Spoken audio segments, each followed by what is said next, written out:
welcome to Cantrell's Customs. If you're revisiting, welcome back. If you're new to the channel, I hope you like what you see. Like and subscribe, and I'll share many more figures with you.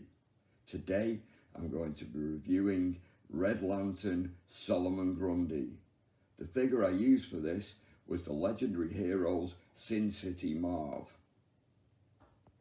I'm going to start with my usual height comparison. At the top of the weapon, the Red Lantern Solomon Grundy stands at 2 Funko Pops high, which is 8 inches.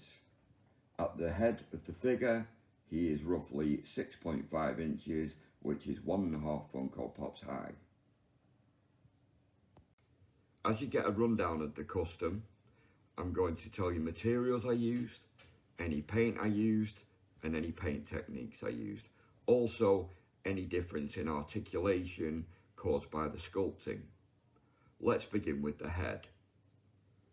I started by sculpting the hair with green stuff and then painting it black and then highlighting through grey. Moving on to the face, I filed down certain parts of the face and then added some green stuff to set it apart from the Marv, which I feel is so distinguished that you definitely know it was him. I then painted the face black and highlighted it up white using Vallejo paints. Around the mouth, I used Vallejo red, which represents the ichor, the blood spewing out of the Red Lantern's mouth. Around the neck, I sculpted a noose, which is iconic with Solomon Grundy, using green stuff. I then painted it dark brown and highlighted it up with Games Workshop leather brown.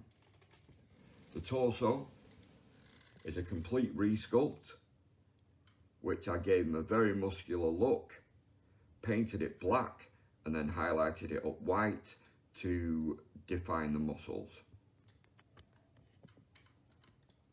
The figure's right hand was painted black and then highlighted up white using Vallejo paints. On the finger, I used green stuff to make the Red Lantern's ring and then painted it with Doughcraft ruby red.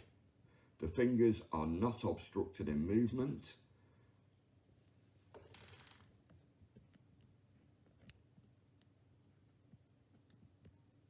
And move quite freely. You can make a fist or extend the fingers. Also, the wrist still swivels. On the figure's left hand, I painted it black, highlighted it up white using Vallejo paints, and also added a red transparent ball to represent the Red Lantern's construct power.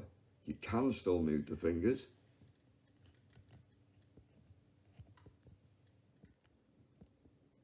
but the ball is stuck in the middle of his hand. Also, the wrist swivels. Okay, now to the back. The main bulk of his coat was painted with Abaddon black. Any detailing, for example, the edge of the coat and the Red Lantern insignia, were done with Doughcraft ruby red. On any pics I've seen of Solomon Grundy and in the Injustice game, he has weapons impaled in his back. What I did to represent this was use He-Man classic weapons that I had spare. So I used an axe from the Vicron He-Man and also a dentistry tool from the Skeletor vs. Molar set. I'm really happy with how that turned out. So now to the front.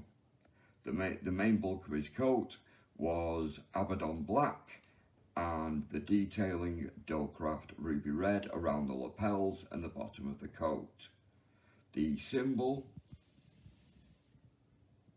done with black, Abaddon black and Doughcraft ruby red.